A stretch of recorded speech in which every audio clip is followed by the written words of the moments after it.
In the age of viral content and binge-worthy docuseries, truth and entertainment have become, honestly, dangerously intertwined. What used to be confined to police reports, courtrooms, and trusted journalism is now repackaged, stylized, and streamed globally with dramatic music and cliffhanger cuts. But when a celebrity's life becomes the plot and the accusations are explosive, the line between storytelling and slander can vanish in an instant. That's exactly where Chris Brown finds himself now, caught in the crosshairs of a highly controversial docuseries that doesn't just revisit his past controversies, it ignites an entirely new firestorm.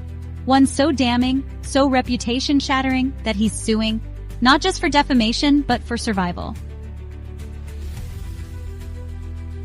At the center of this media hurricane is a docuseries that promised to reveal the truth behind the fame. A series allegedly packed with testimonies, archival footage, and damning claims, one of which, according to court filings, accuses Chris Brown of sexual assault. Not in vague terms, but by name. The moment this detail became public, it wasn't just another celebrity expose. It was a legal ticking time bomb. And Chris Brown wasn't about to let it explode without a fight. The lawsuit he filed sent shockwaves through Hollywood.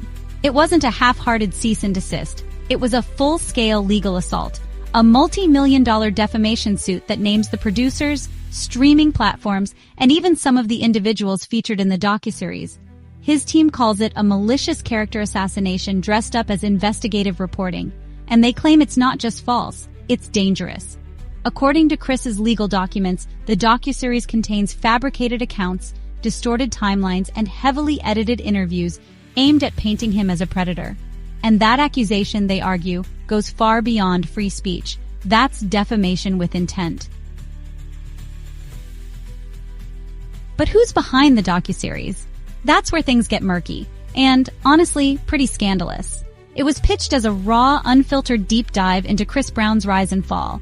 But sources close to the production say several of the so-called witnesses featured in the series were paid for their appearances, offered exclusive deals, and in some cases, signed NDAs to keep production details secret.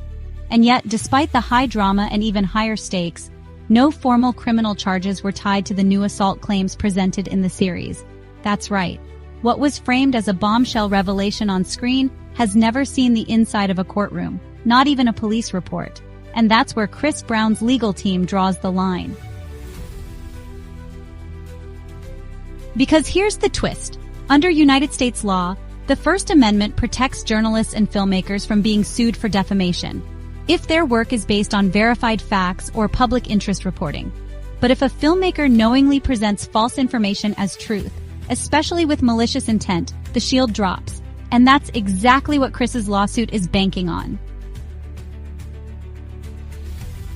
He claims the docuseries producers knew the claims were unsubstantiated, that they cherry-picked statements from unreliable sources, some with clear motives for revenge. One accuser, he alleges, was involved in an unrelated legal dispute with his label.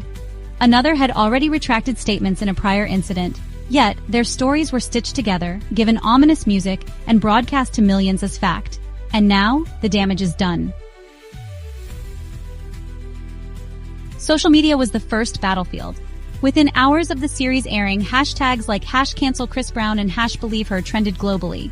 Brands began reconsidering partnerships. Radio stations quietly pulled him from playlists. Even past collaborators began distancing themselves. In a world that reacts before it reflects, a headline became a verdict. And for Chris, this wasn't just PR trouble. This was career execution in real time. But the public reaction only fueled his resolve. Chris Brown took to social media with a raw, unfiltered message. This isn't journalism. This is a hit job. I've owned up to my mistakes, but I won't be crucified for things I didn't do. The post went viral. Fans rallied behind him, demanding accountability from the filmmakers. Celebrities weighed in, some defending him, others calling for deeper investigation. But the real war was only beginning. Behind the scenes, Chris's lawyers launched a meticulous operation to dismantle the docuseries point by point. They subpoenaed raw footage, they interviewed crew members, and they uncovered something shocking. At least 2 sources allegedly recanted their statements off camera, but were still included in the final cut. That revelation could turn the entire case upside down, because if proven in court, it shows clear intent to deceive the audience. And then came the second twist. So, one of the docuseries producers was allegedly in talks with a major streaming platform before production even began. According to leaked emails, the pitch involved, quote, breaking the internet with controversial content and rehashing past scandals. It wasn't about justice. It was about virality, about building a narrative that would go viral. Ethics be damned. Chris Brown's lawyers used that language to fuel their case, arguing that the entire docuseries was a pre-packaged defamation campaign, engineered for profit and timed to coincide with his latest album rollout. A move they say was designed to kneecap his career during a commercial high point. But even as the lawsuit pushes forward, the damage lingers. Booking agents hesitate. Streaming platforms algorithmically suppress his content. Award shows don't mention his name. And in today's hypersensitive climate, an allegation, true or not, can burn longer than a conviction. That's the silent cost of false media narratives. Even if Chris Brown wins the lawsuit, will he ever really win back the benefit of the doubt? Because in the world of entertainment, public trust is everything. And once that cracks, the cracks don't go away, they spread. Still, Chris isn't backing down. He's demanding not just monetary damages, but a public retraction, the removal of the docuseries, and a formal apology. His legal team is pushing for a court-ordered injunction to block the series from airing on any future platforms. They argue that if the legal system doesn't step in, it opens the floodgates for similar smear campaigns against public figures, using edited footage and unverified claims as tools of destruction. And the implications of this lawsuit go far beyond Chris Brown. If he wins, it could set a precedent that forces docuseries producers to adhere to stricter legal standards. It could redefine how truth is verified in entertainment journalism. It could finally bring accountability to the streaming world's obsession with character assassination dressed up as storytelling.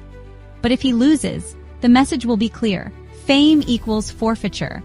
And any creative with a camera and a grudge can rewrite your life. For clicks, for clout, for cash. So now, as lawyers prepare their next arguments and the court date looms, the world watches in silence. Not because it's waiting for the truth, but because it's waiting to see if truth even matters anymore. What do you think? Is Chris Brown protecting his name or hiding from the truth? Drop your thoughts in the comments below. Like if you believe in the right to defend your story. Hit subscribe so you don't miss the next update in this explosive legal saga. Share this with someone who still thinks every docuseries is telling the truth. And remember, just because it's on screen doesn't mean it's real. Stay curious, stay skeptical, stay tuned.